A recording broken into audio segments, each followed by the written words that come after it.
Quero cumprimentar os irmãos com a graça e a paz do Senhor Jesus. Nós estamos mais nesta quarta de avivamento, para buscarmos a face do Senhor, para adorarmos como já o fizemos, e também, queridos, para nos aprofundar na palavra de Deus, palavra que é vida para as nossas vidas, palavra que é eficaz para transformar o nosso coração e nos dar alimento para as nossas almas. E hoje eu gostaria de te convidar a abrir a tua Bíblia no Evangelho de Lucas, capítulo de número 2.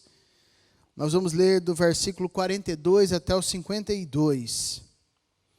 Estamos ministrando uma série nas quartas de avivamento, Caminhando com Jesus.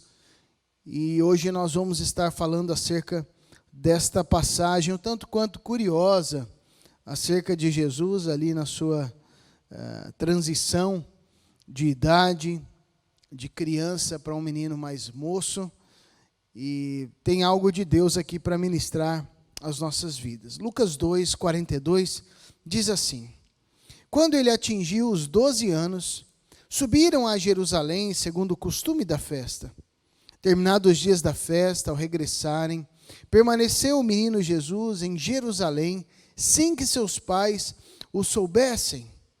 Pensando, porém, estar ele entre os companheiros de viagem, foram o caminho de um dia e então passaram a procurá-lo entre os parentes e os conhecidos. E não tendo-o encontrado, voltaram a Jerusalém à sua procura. 3 dias depois, o acharam no templo, assentado no meio dos doutores, ouvindo-os e interrogando-os. E todos os que o ouviam muito se admiravam da sua inteligência e das suas respostas. Logo que seus pais o viram, ficaram maravilhados. E sua mãe lhe disse: Filho, por que fizeste assim conosco? Teu pai e eu, aflitos, estamos à tua procura. Ele lhes respondeu: Por que me procuráveis? Não sabias que me cumpria estar na casa de meu pai? Não compreenderam, porém, as palavras que lhes dissera. E desceu com eles para Nazaré. E era-lhe submisso. Sua mãe, porém, guardava todas essas coisas no coração. E crescia Jesus em sabedoria, estatura e graça diante de Deus e dos homens. Vamos orar, amados? Pai querido, nós te louvamos, te exaltamos por tudo que tu és na nossa vida, pela tua graça, pelo teu cuidado. E agora, ó Espírito Santo, nós pedimos o teu toque sobre nós, na nossa mente, no nosso intelecto, nos nossos corações, para que possamos ser iluminados diante da tua palavra, possamos compreender, apesar da nossa limitação humana, que o Senhor possa tocar as nossas vidas e possamos compreender o teu querer, a tua vontade, a tua palavra para as nossas vidas.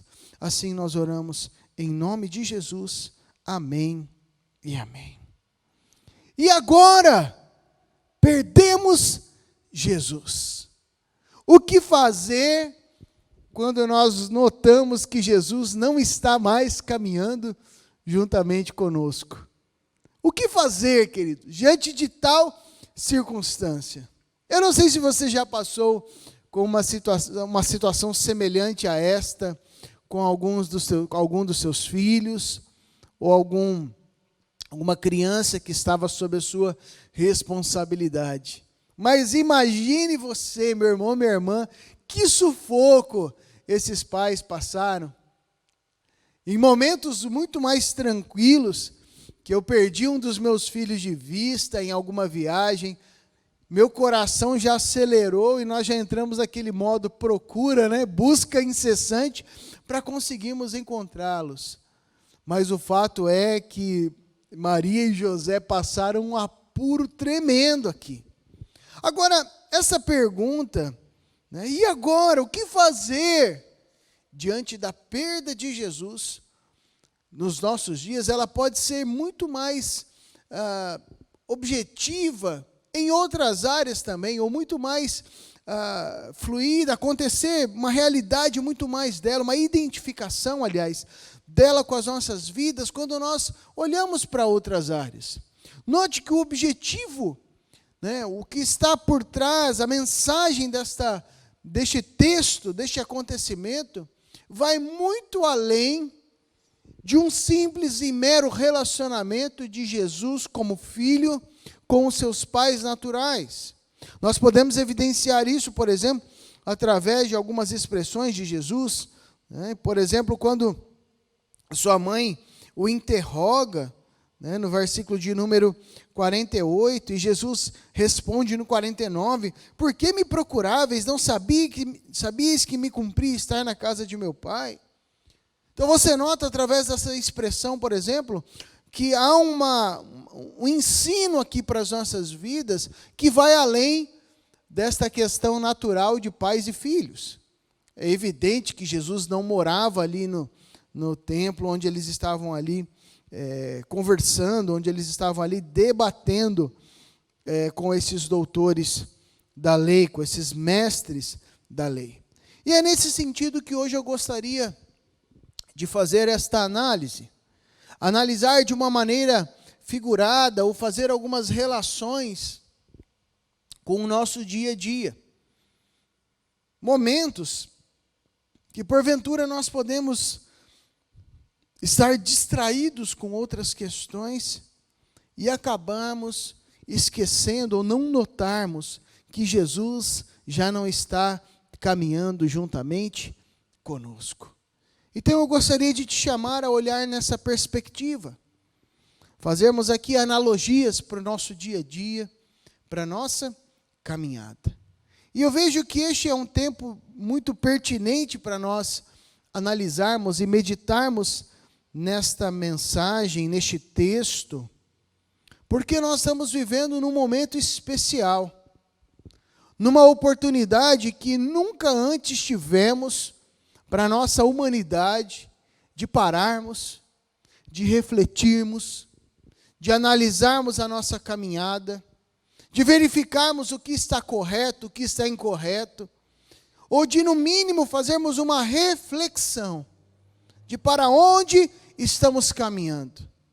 O fato é que me assusta, queridos, é que diante de uma pandemia como essa, há corações tão endurecidos, há pessoas tão preocupadas com seus próprios interesses, que nem diante da perda, muitas vezes de entes queridos, que é algo que nos sensibiliza, que nos move, nem diante das notícias de uma perda de milhares e milhares de pessoas, essas pessoas param para refletir sobre o sentido da vida.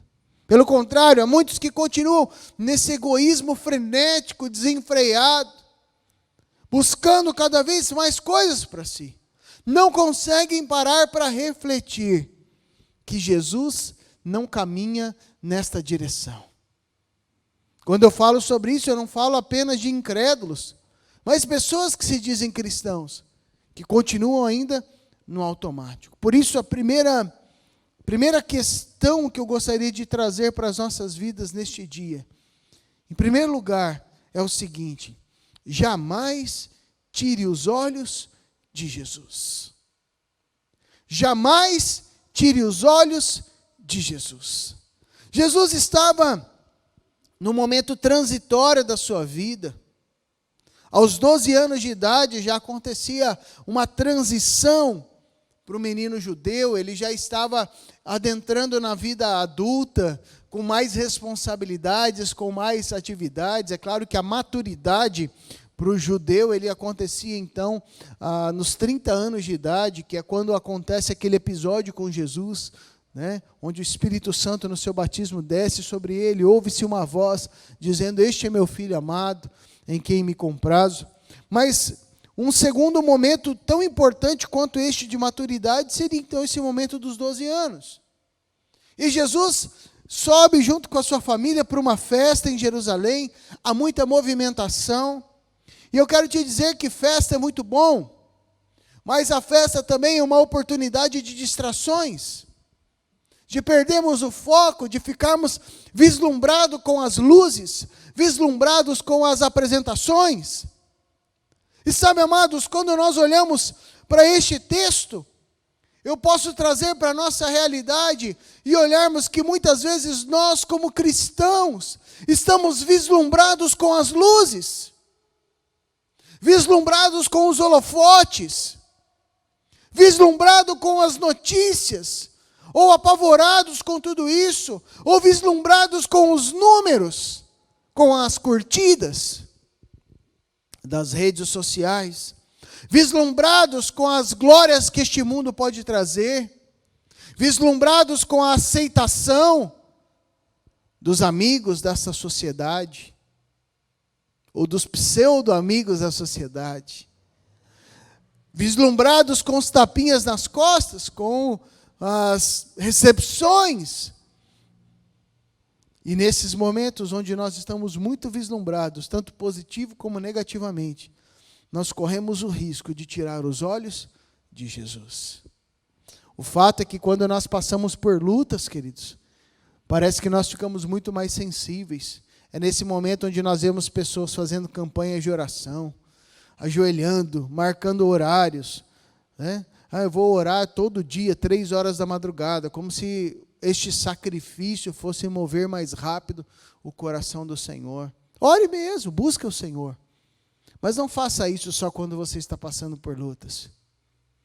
Desenvolva um relacionamento diário. É interessante que quando as lutas vêm, nós olhamos para Jesus. E isso sempre foi uma assertiva verdadeira. Mas nós estamos passando por lutas. Uma luta de âmbito mundial.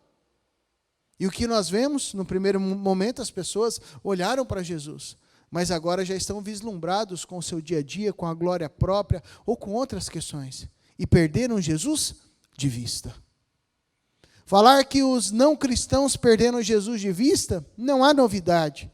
O problema é quando nós olhamos para dentro de nós, para a caminhada da igreja, ou para nós mesmos, a nossa caminhada com Cristo, e chegamos à conclusão que perdemos Jesus de vista. Diz o texto, no versículo de número 43, que quando terminaram os dias da festa, ao regressarem, Jesus ele permanece em Jerusalém, sem que seus pais o soubessem. Aqui há algo interessante. Eu não sei se essa afirmação aqui de Lucas, o evangelista, tem a ver mais com que Jesus fez isso de propósito, essa afirmação, ou se os pais estavam tão vislumbrados com o dia a dia que esqueceram. Houve uma falta de comunicação. O fato é que havia um momento transitório humano de Jesus, de uma mera criança para um menino com mais responsabilidades. Talvez faltou comunicação. Mas a questão é, queridos, que os pais ali naquele momento precisariam estar atentos. Era um momento de transição, mas também um momento onde eles estavam regressando da festa. Era um momento de fazer uma análise, de deixar os vislumbres para trás e já fazer uma análise voltando para o dia a dia e analisando, peraí, o que está faltando? Nós temos um hábito na nossa casa, todos os dias, quando eu e meu filho, nós estamos saindo, estou indo levar ele para o treino de judô, e ele para no carro e fala, peraí pai, vamos ver, o kimono ok, garrafinha ok, máscara ok, chinelo ok, pai, estou pronto. Era hora de fazer de repente uma checklist, será que meu filho está aqui, as coisas, a vaquinha, ou o burrinho, ou a roupa tal, X, mas não. O vislumbre tomou conta e Jesus permanece em Jerusalém e seus pais vão na caravana, no meio da multidão daquela caravana, embora e deixam o seu filho para trás. O verso 44 diz que eles estavam pensando que ele estava entre os companheiros de viagem e eles foram ao caminho de um dia. E então eles passaram a procurá-lo entre os parentes e os conhecidos. E não o tendo encontrado, voltaram a Jerusalém à sua procura. 3 dias depois, o acharam no templo, assentado em meio dos doutores, ouvindo e interrogando-os. Imagine que desespero, querido. Este deve ser o nosso desespero, quando nós caímos em si. e identificamos que Jesus, ou o caminho que nós estamos indo, Jesus não está conosco. Ao mesmo tempo que eles identificaram, talvez para você o caminho de um dia possa ser um longo tempo, mas para mim, nessa perspectiva, eles poderiam demorar ali dias e dias de viagem. Graças a Deus que abriu os olhos, eles identificaram, Jesus não está conosco.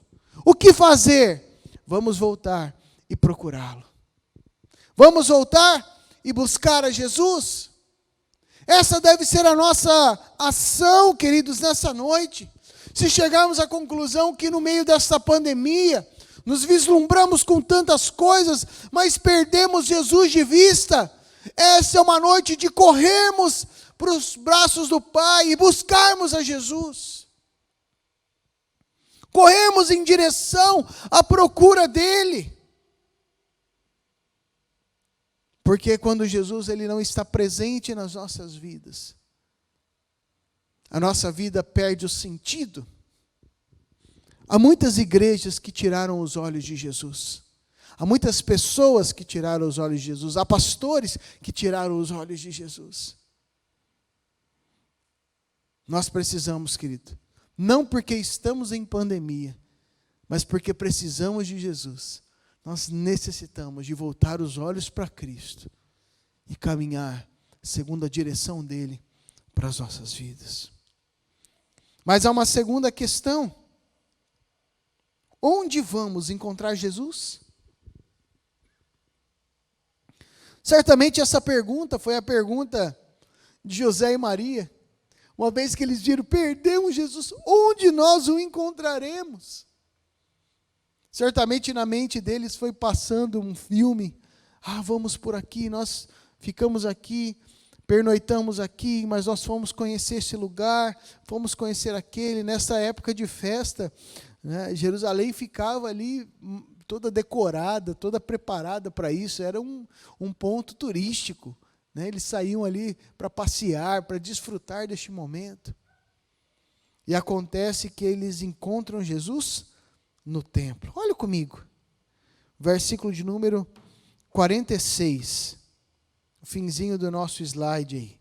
3 dias depois o acharam no templo, assentado no meio de doutores, ouvindo-os e interrogando-os. Verso 47, e todos os que o ouviam muito se admiravam da sua inteligência e das suas respostas. Logo que seus pais o viram, ficaram maravilhados. E sua mãe lhe disse, filho, por que fizeste assim conosco? Teu pai e eu aflitos estamos à tua procura. Verso de número 49, e ele respondeu, por que me procuráveis? Não sabias que me cumpria estar na casa de meu pai? Não compreenderam, porém, as palavras que lhe dissera. E daí o texto continua dizendo que ele retornou junto com eles. Queridos, aqui há um paradigma interessante. Jesus disse, vocês não sabiam que este é o meu lugar? Estar na casa de meu pai? Sabe, amados, eu tenho meditado e refletido profundamente sobre o cristianismo que nós temos visto no Brasil e no mundo nos dias de hoje. E infelizmente, muitas vezes nós vemos um cristianismo que não tem Cristo. Tem de tudo, menos Cristo. Antigamente as pessoas olhavam uma porta de um templo aberta e poderiam entrar com a plena certeza de que encontrariam Cristo ali, não porque ele reside em templo construído por mãos humanas, mas porque ali haviam pessoas reunidas em nome de Cristo, buscando o verdadeiro evangelho. É hora de nós voltarmos a compreender isso, querido. Não preocupados com um templo estrutural feito por mãos humanas, mas hoje, como o apóstolo Paulo diz, que nós somos a morada do Espírito, o templo do Espírito. As pessoas, ao se aproximarem de nós como cristãos, o que elas têm encontrado? Cristo, ele reside nas nossas vidas. Cristo está ali. Está conosco. diante de situações adversas. Cristo está aqui. Onde nós podemos encontrar a Jesus? Jesus não está em templos construídos com mãos humanas, mas a palavra de Deus diz que onde estão reunidos 2 ou 3, Ele se faz presente ali, em nome de Cristo. 2 ou 3 em nome de Cristo. O Senhor Jesus, Ele reside na vida daquele que entregou a sua vida a Ele. Aqueles que são chamados filhos de Deus, aqueles que são discípulos genuínos de Deus. Há pessoas que estão procurando Jesus, mas procurando nos lugares errados. Jesus, Ele está nas nossas vidas, vivo, agindo, operando. Onde há um cristão genuíno, ali Jesus está presente. Mas o que então Jesus faz? O que Jesus está movendo? É a terceira questão que eu posso levantar nessa noite. Diz o texto que Jesus estava no meio dos doutores, ouvindo-os e interrogando-os. Isso aqui eu acho maravilhoso, porque diante daqueles que tentam dominar, colocar um cabresto nas pessoas, dizendo que não pode ser questionado, dizendo que não pode ser interrogado, de que não deve se ter um debate ou uma conversa acerca. Muitos líderes que são assim, fique quieto, eu mandei e pronto.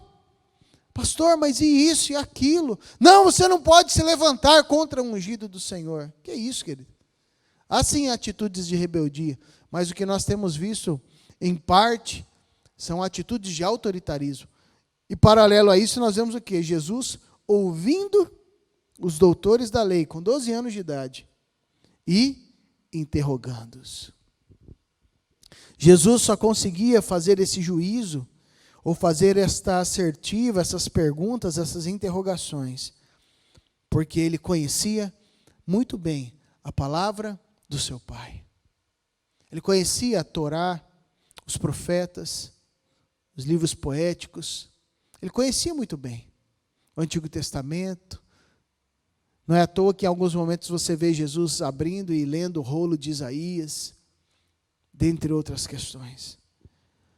Esta pergunta, o que Jesus faz, traz para nós a responsabilidade de nos aprofundarmos na palavra de Deus, de buscarmos a palavra de Deus, de questionarmos, de nos levantarmos diante desta geração para anunciar o evangelho genuíno.